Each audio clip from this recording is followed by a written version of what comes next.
dado que traíamos implementado el modelo económico del desarrollo estabilizador. Y platicamos sobre las actividades industriales que registraron mayor crecimiento: electricidad, manufactura, petróleo, construcción, etcétera. ¿Va? De aquí nos pasamos, damos un pequeño brinco a la parte de la reforma electoral que se dio en este periodo. Como ustedes recordarán, a lo largo de los diferentes sexenios, de los más recientes, hemos estado platicando sobre las reformas electorales, desde la primera reforma que implicó la definición de los partidos y sus requisitos mínimos para poderse constituir como partido. De ahí hemos ido evolucionando en lo que hasta hoy es nuestro sistema electoral, ¿sale? Para este momento del periodo de Gustavo Díaz Ordaz, el principal punto de la reforma electoral se centró en definir o crear la credencial permanente de elector. La que ven ahorita en imagen en la pantalla es la credencial permanente que se expidió en el 66, precisamente. Nada que ver con la credencial que hoy ustedes conocen, la que expide el INE, que trae una identificación con fotografía, que trae sus datos, que trae un código. Recordemos que en el ámbito tecnológico, pues no estábamos muy avanzados en general en el mundo, ¿no? Y obviamente en nuestro país, pues las carencias tecnológicas, pues se veían reflejadas en nuestros trámites burocráticos. Entonces, este fue el primer eh, paso importante en el sistema electoral, es decir, definir esa credencial permanente de elector con la que las personas podían presentarse a votar. En elecciones pasadas y en todos los cambios de gobierno que ya hemos platicado, no traíamos nada relevante que controlara el sistema electoral o el proceso electoral. La gente iba, votaba, daba su nombre, ponía su firma en el mejor de los casos o su huella digital. Y con eso se entendía que ya había votado. Pero no había como tal una comprobación de esta credencial. Tampoco fue lo más certero, pero fue un primer paso a lo que hoy ustedes conocen como su credencial de identificación del INE, ¿va? La segunda o el segundo punto importante que abarcó la reforma electoral tiene que ver con la ciudadanía a los 18 años. En nuestro país, hasta antes del 68, la ciudadanía se adquiría a los 21 años. Van a platicar mañana, todavía nos falta ver un poquito sobre el tema del movimiento del 68, entonces mañana que lo cierren van a retomar un poquito esto de la ciudadanía que se baja a los 18 años, pero a final de cuentas sigue formando parte de la reforma electoral, porque con eso permitía que a los 18 años de edad una persona, al cumplirlos, pudiera solicitar su credencial permanente de elector y con eso tuviera derecho a participar en los procesos electorales, ¿va? Y la siguiente importante, aunque no estuvo detallada en su totalidad, fue el otorgar recursos económicos, particularmente a los partidos de oposición. Si ustedes recuerdan, no habíamos, en las reformas anteriores todavía no tocábamos nada de recursos públicos. Entonces, ya empieza, todavía no es el paso fuerte, lo vamos a ver hasta la ley López, pero sí es importante que tengamos en mente cuáles han sido los avances que en cada uno de los sexenios ha permitido que nuestro proceso y sistema electoral vaya mejorando, ¿va? ¿Dudas hasta aquí, chicos?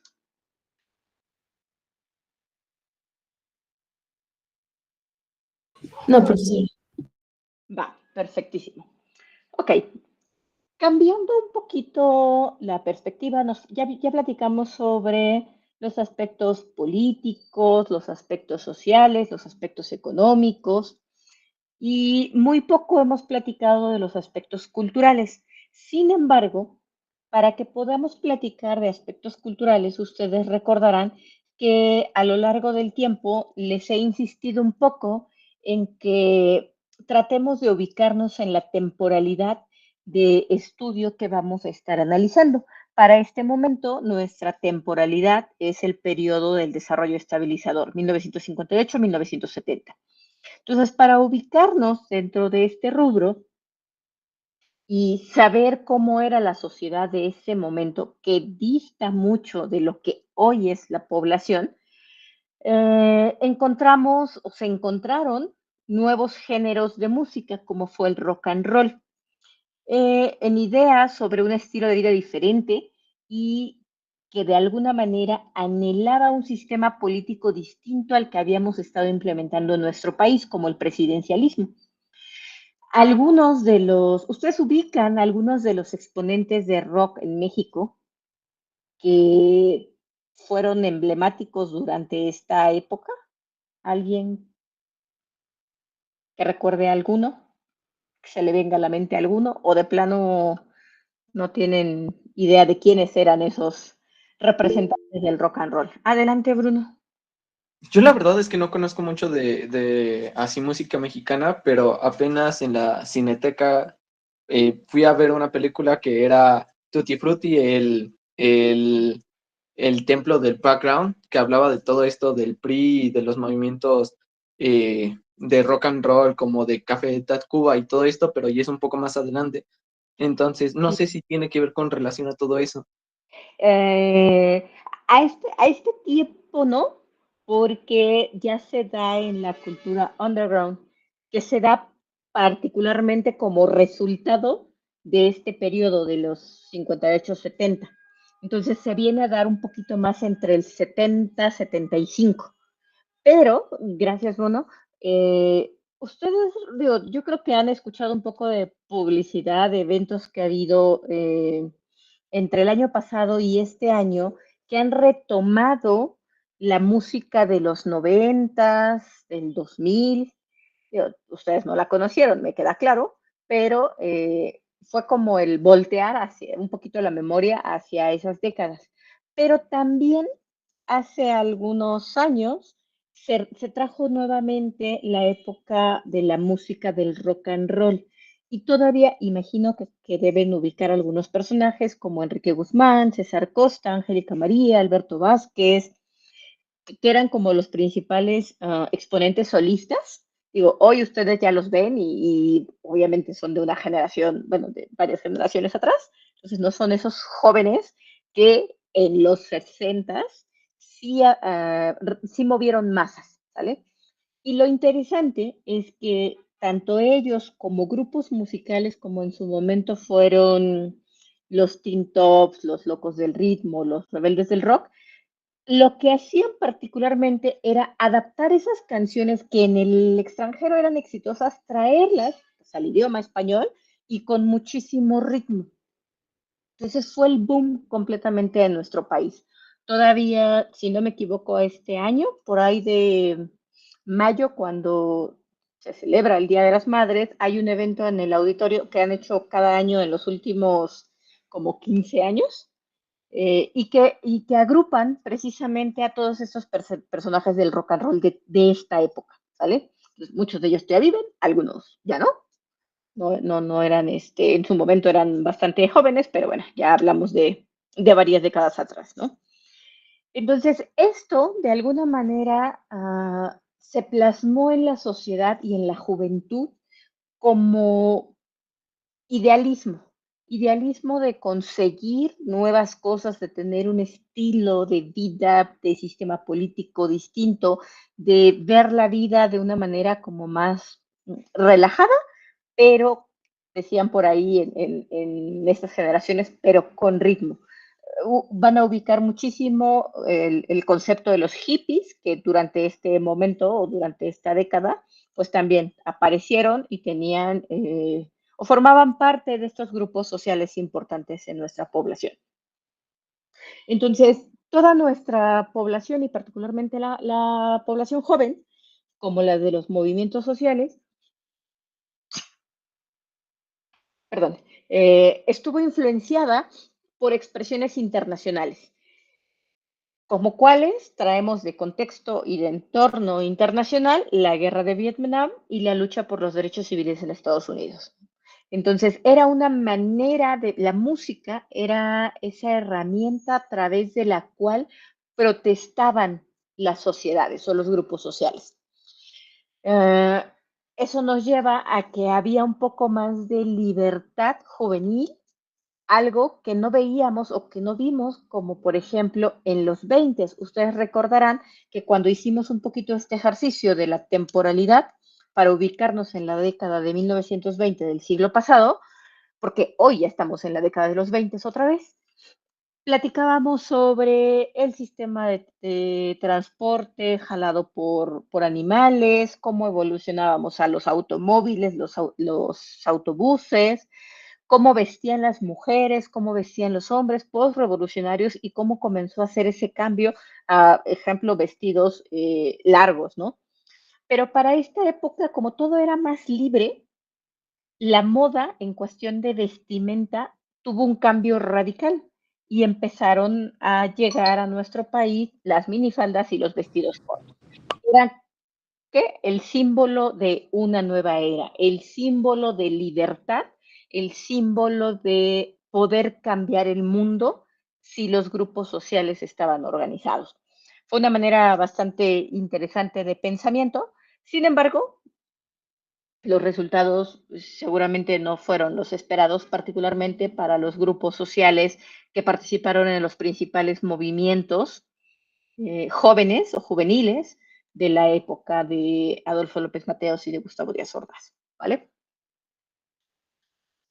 Ahora, mientras en México se tenían estos contrastes de desarrollo económico, de estabilidad económica, pero también de represión, el mundo también experimentaba un avance científico, social y cultural. Si bien a lo largo del estudio en nuestro semestre y basados en nuestro temario, no abarcamos nada de contexto internacional, sí hemos hecho algunas puntualizaciones, particularmente, por ejemplo, con la Segunda Guerra Mundial, porque era un contexto importante que necesitábamos tomar para poder ubicarnos en, uno, en la temporalidad, dos, en los efectos y en las acciones y estrategias que se tomaron durante los gobiernos aquí en México. Y el otro importante es este. ¿Por qué? Porque el mundo seguía girando y seguía avanzando y la revolución científica traía avances importantes que ya estaban siendo reflejados en la literatura. Si ustedes, por ejemplo, digo, a los que les guste leer libros de ciencia ficción, muchos de los primeros libros de ciencia ficción fueron escritos entre los 40, 50, 60, ¿vale? Porque se visualizaba que íbamos a crecer o avanzar a pasos agigantados en temas de tecnología y de ciencia. La realidad es que no fue del todo así, pero no estuvimos tan mal. La brecha entre los finales de los 60, de lo que vamos a platicar ahorita, y lo que hemos llegado a la actualidad, pues sí ha distado bastante, particularmente 70 años, ¿no? Entonces, los datos importantes en el contexto internacional es, en Sudáfrica se realizó el primer trasplante de corazón en el mundo. A partir de aquí, interesante, fue en Sudáfrica por médicos, si no me equivoco, eran algunos norteamericanos y algunos de Europa. Pero estamos hablando que en los 60 apenas fue el primer trasplante, ¿sale? Lo que hoy ustedes ya conocen de las listas para trasplantes de órganos es relativamente reciente, pero avanzó, se aprendió y además se ha ido mejorando, ¿vale?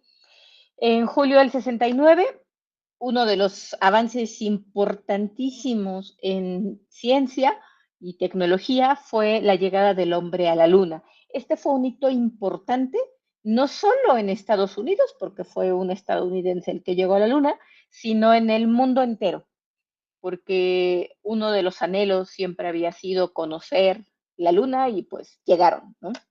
Con sus asegúnes de lo que se ha escrito mucho al respecto de este acontecimiento, pero parte de la historia pues nos dice que sí llegó el hombre a la luna el 20 de julio del 69. Y tan fue un hito importante que tuvieron un recorrido cuando regresaron a Tierra, tuvieron un recorrido importante en Estados Unidos y por el mundo. Y obviamente la gente ovacionaba a estos personajes, ¿vale? El tercero importante, la píldora fue aprobada como anticonceptivo por la FDA en junio del 60 y este fue un acontecimiento importante para la liberación sexual. Y recordemos lo que les comentaba hace un momento, fue una década en la que la juventud se rebelaba y quería esa libertad. Y una de las cosas importantes, aunadas a la libertad que se busca, es la libertad sexual. Y eso, pues de alguna manera, se vio respaldado con poder tener un anticonceptivo oral de venta libre y al que podían hacer uso las mujeres, ¿no? En 1968 se declaró por la ONU como el Año Internacional de los Derechos Humanos. Y aquí sí abro el micrófono para que me platiquen qué piensan al respecto de este último acontecimiento de la declaración del Año Internacional de los Derechos Humanos.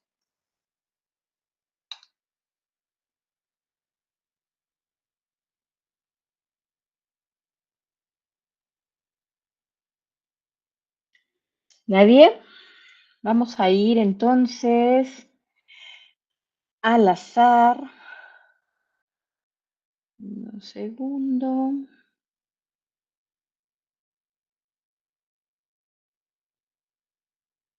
Marcial Hernández Mesa, por favor. Y después Geraldine Ferrer.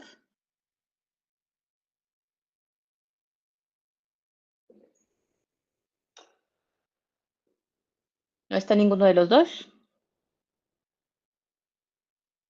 Yo no entendí muy bien la pregunta, maestra. ¿Qué piensas al respecto de este acontecimiento? Bueno, yo pienso que pues la lucha por los derechos, de los derechos humanos, yo pensé que de los derechos civiles. No.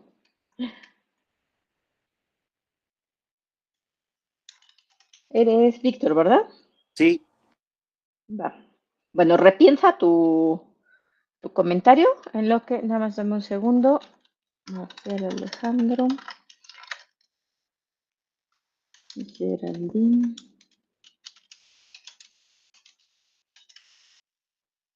Ok, a veces, recuerden que a veces paso lista con el registro de quienes estuvieron en clase, pero una importante es con las participaciones.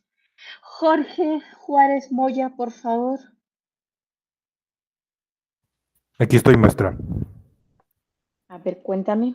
Igual la misma pregunta. Claro.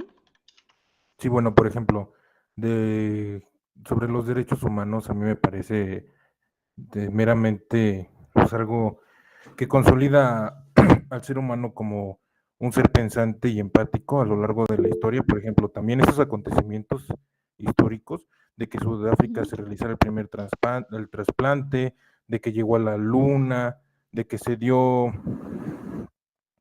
el anticonceptivo, fueron cosas que uno, por ejemplo, no, no puede, como si se analizara en su mente, en una línea del tiempo así lineal, porque uno siempre nos han enseñado que el tiempo es lineal.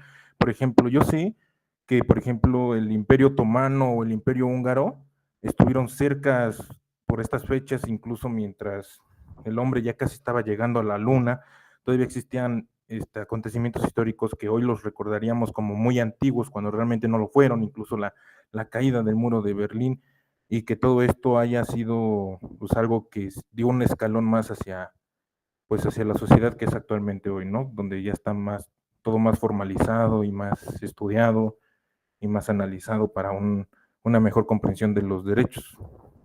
Claro, claro, y tocas algo importante. A veces cuando estamos en la realidad actual, no vislumbramos qué tan cerca o qué tan lejos pudieron haber acontecido cosas que para nosotros hoy son comunes, ¿no?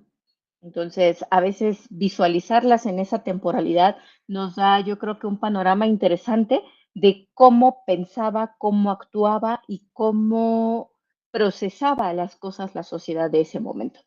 Gracias, Jorge. Ileana, por favor, también tu comentario.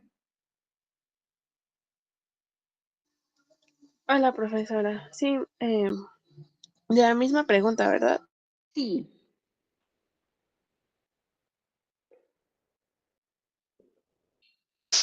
Perdón, es que estoy un poco enferma y a ver si se me entiende. Bueno, pues creo que esta, pues, fue un acontecimiento que marcó, pues, de cierta forma siento que el inicio de una nueva como etapa histórica, porque siento que los derechos humanos se convirtieron, pues, como en una guía moral, ¿no? Y política para las naciones. Siento que muchos pueblos, pues, a raíz de esto, comenzaron a reconocer y a defender, pues, la igualdad. Además, pues, creo que considero que su valor radica en la vigencia y en la, pues, universalidad, ¿no? Em, Ok, siento que te interrumpo, perdóname, sí, Ileana, te interrumpo. Ok, entiendo, me va quedando clara la postura, tu postura, y bastante interesante. Mm, ¿Cómo afecta el que para la década de los 70 en el Halconazo igual murieran personajes o jóvenes que participaron en un movimiento social, dado que se supone ya traemos una declaración de derechos humanos como el Año Internacional de los Derechos Humanos? ¿Fue algún mero título o debía formar parte del día a día de los procesos políticos en nuestro país? Porque no dista mucho de que sucedieran estos acontecimientos 2 años después.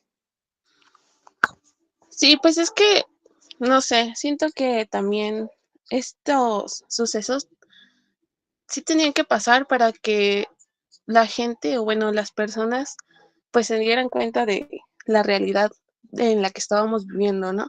Entonces siento que de cierta manera también como que impulsó, eh, pues que nueva, bueno, no nueva gente, sino que más personas pues se dieran a la causa, siento yo. Ok, ok. Gracias, Ileana. Seguimos con Isen. Creo que Bruno tenías la mano levantada, pero ya la bajaste. Vamos con Isen y si alguien más quiere participar, levante su manita, por favor. Y Nicolás López.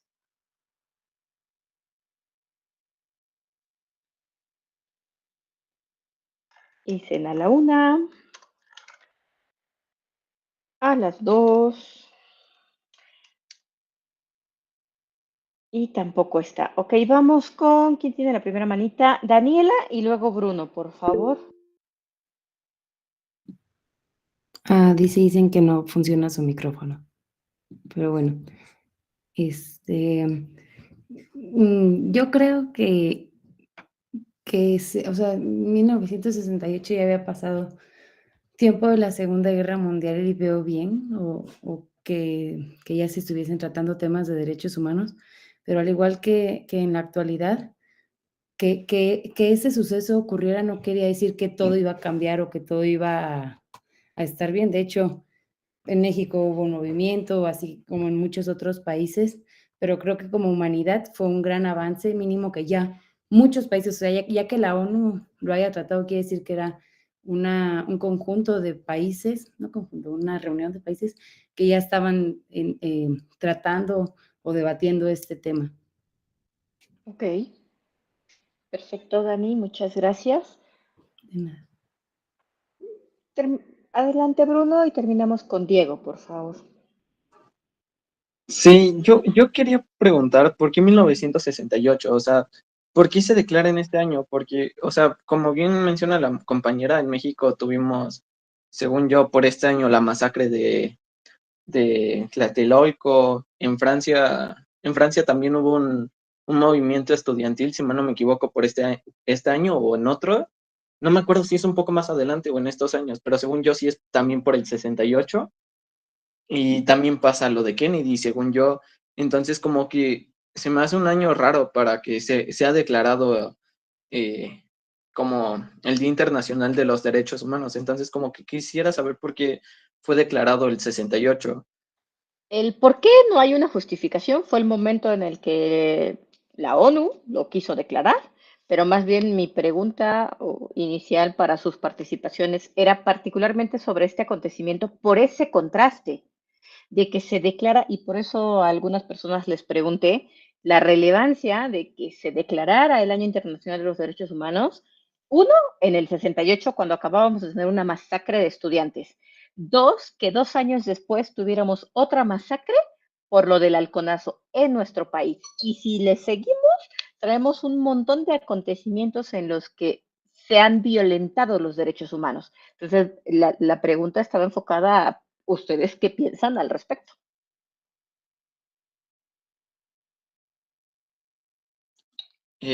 ¿Tengo que contestar la pregunta o Claro. es que, ajá, o sea, mi participación era como esa, o sea, quería saber cómo, por qué 1968 para anotarlo, pero ya que no hay una justificación, pues ya lo dejo así. Y sobre respecto a esto, pues está raro, es como contradictorio, ¿no? Es como decir tal año, vamos a declarar los derechos humanos cuando estamos teniendo problemas, ¿no? Es como si hoy dijéramos, vamos a declarar este año como el fin de la hambruna cuando tenemos problemas en muchos países de que se mueren de hambre, ¿no? Entonces es un poco contradictorio el hecho de que a lo mejor estás diciendo, como expresando que estamos teniendo un progreso, mientras no lo es así, tan solo para mantener un poco las apariencias, para que la gente se sienta un poco más conforme con eso, ¿no? Y a lo mejor ni Ok, siquiera está pasando eso. ok, interesante. Muchas gracias, Bruno. Ahorita retomamos al final. Adelante, Diego, y terminamos con Alejandra. Ahora sí, última manita levantada, por favor. Sí, hola, buenas noches. Pues sí, justamente creo que sería muy interesante saber qué fue primero, ¿no? Si el movimiento estudiantil aquí en México y toda la represión que se vivió, o fue primero la declaración, ¿no? O Fue en sea, ese orden. ajá, entonces sí es como muy curioso, ¿no? Que justamente en un año donde fue, o al menos como el colectivo, los mexicanos en colectivo piensan que fue, yo creo, de los años más violentos y con más represión por parte del gobierno, pues se declare, ¿no? Los derechos humanos, ¿no? Es algo como hasta contradictorio. Claro. Entonces, yo creo que si leyeras las dos noticias al mismo tiempo, como que dirías, wow, qué contradicción tan fuerte, ¿no?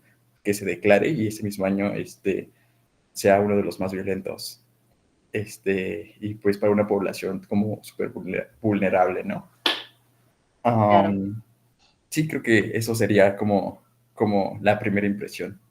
Ok, muchas gracias, Diego. Adelante, Alejandra, contigo terminamos. ¿Sí me escucho bien? Sí, sí. Sí. Bueno, bueno, es que me llamó la atención que pues todos mencionaron que más bien parece contradictorio todo esto, ¿no? De que está habiendo tanta violencia y masacres y al mismo tiempo fue declarado el Año Internacional de los Derechos Humanos. Pero pienso que más bien quizá fue un llamado de una organización mundial a cada uno de los países miembros como para decir, oigan, ¿por qué está habiendo tanta violencia, no? O sea, o sea, como un llamado a recordar la dignidad que tiene el ser humano de manera intrínseca, ¿no? Y también siento que el hecho de que eh, tenía muy poco que se había declarado este año como el Año Internacional de los Derechos Humanos y después lo que usted mencionó, ¿no? Del halconazo, lo que acaba de pasar y todo eso, siento que es como una muestra de que a pesar de que haya una eh, declaración global de todo esto, o sea, de los derechos y todo esto que suena muy bonito, pues se ve el contraste, ¿no? De que no es garantía de que esto se cumpla. O sea, la violencia sigue existiendo, las injusticias siguen existiendo y las luchas sociales pues tendrán que seguir existiendo también. Correcto. Muchísimas gracias, Alejandra. Muchas gracias. Tu participación bastante interesante, la de todos. Pero Alejandra, comentaste algo importante. Mm, para algunos pudiera ser contradictorio, para otros pudiera ser causa-consecuencia. Es decir, ya vimos que hubo acontecimientos que vulneraron los derechos humanos, entonces, por ende, debe haber una consecuencia. ¿Cuál? Pues declarar el Año Internacional de los Derechos Humanos para que los gobiernos o las naciones pongan foco en cubrir los derechos humanos o solventar los derechos humanos de su población. Entonces, depende mucho la perspectiva desde la cual veamos o queramos analizar los acontecimientos. Y por eso es que la pregunta fue un poco, no general, pero sí un tanto abierta a qué es lo que piensan, porque podían verlo desde una perspectiva o podían verlo desde otra, pero también da un panorama que bien comentó Alejandra. Las instituciones como la ONU, que fue una consecuencia, su creación fue una consecuencia resultado de la Segunda Guerra Mundial, no necesariamente es una institución que va a regir a las naciones. Puede promover, puede declarar, puede hacer, pero eso no significa que las naciones cumplan lo que diga. Y no porque quieran o no quieran, sino porque las circunstancias en cada nación son muy distintas. No podemos comparar a un México en el 68 con un México de los 70, donde la población tenía un nivel de exigencia menor, por así decirlo, a lo que tuvo en el 68. Y tampoco podemos comparar las poblaciones vulnerables o de extrema pobreza en nuestro país, que a lo mejor no tienen para comer la hambruna, como la que existe en Gaza, por ejemplo, que es uno de los temas más recientes.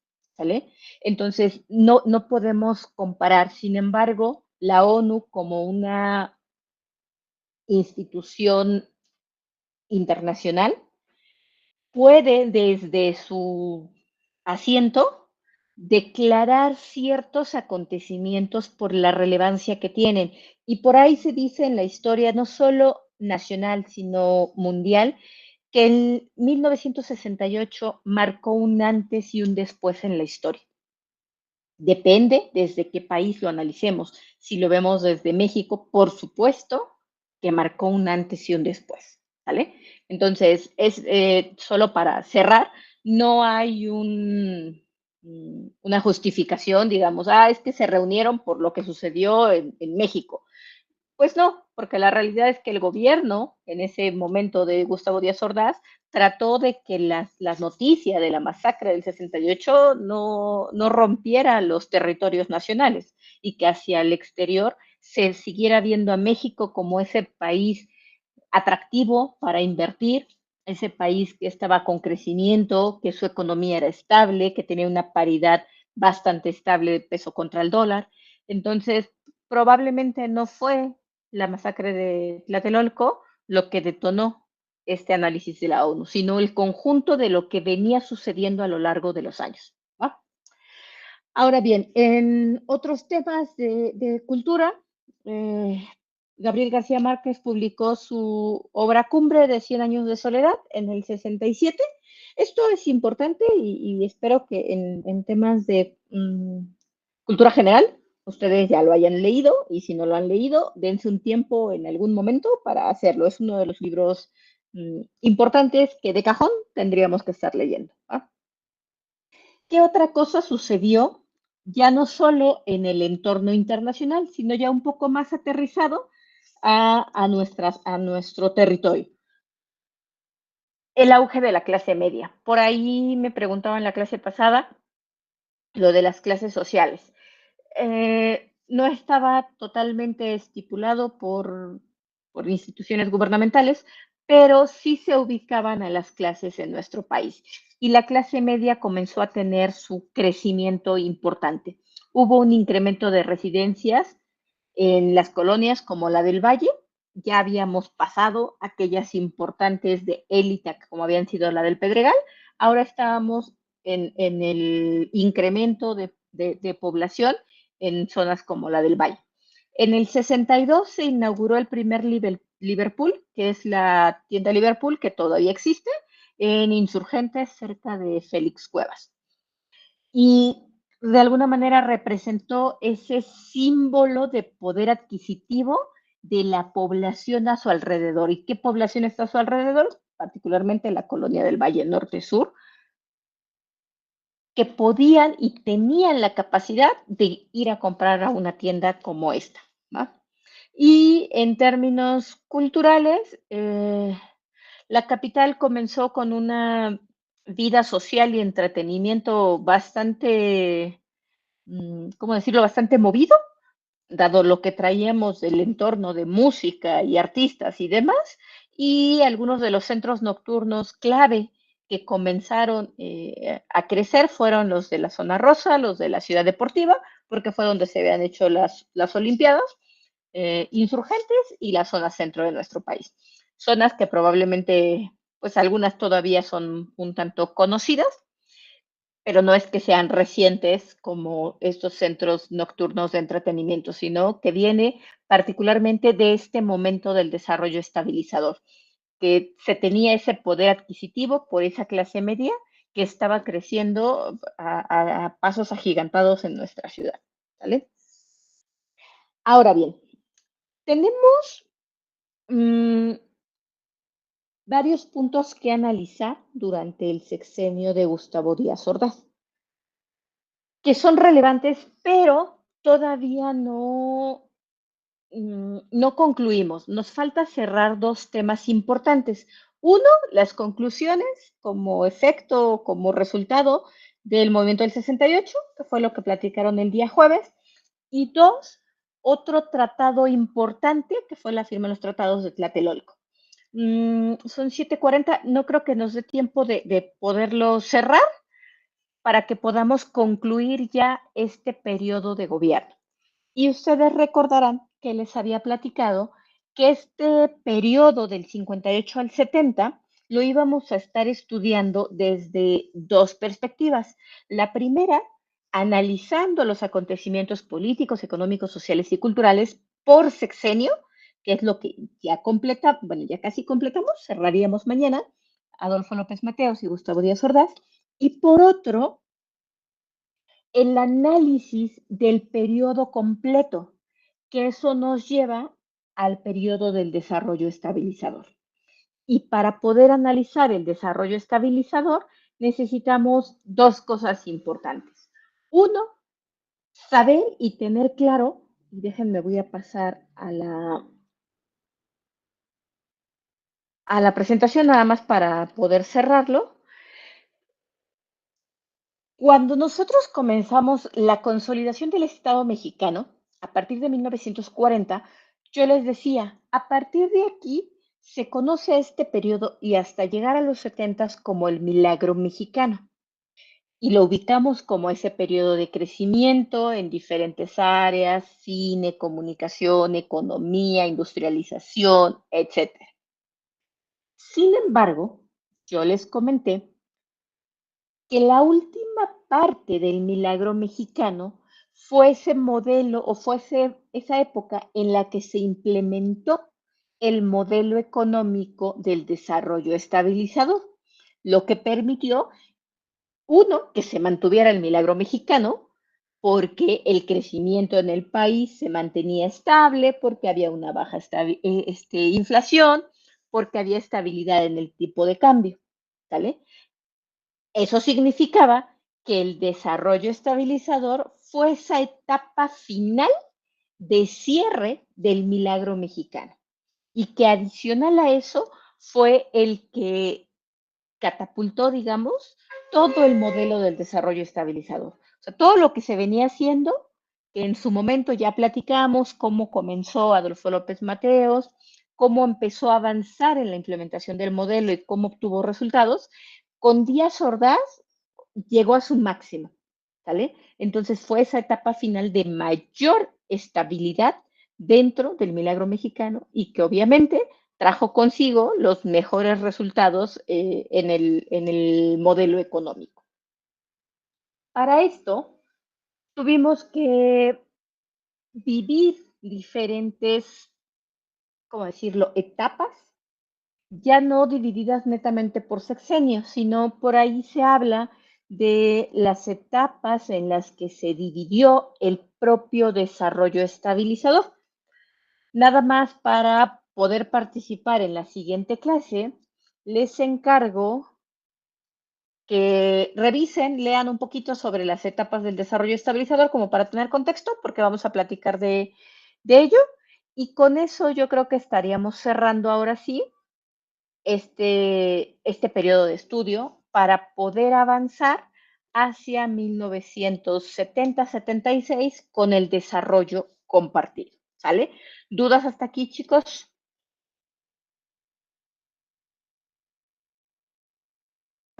No, todo bien.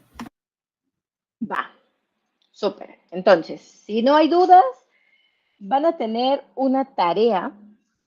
Déjenme nada más, puedo subir el archivo aquí. Permítanme un segundo.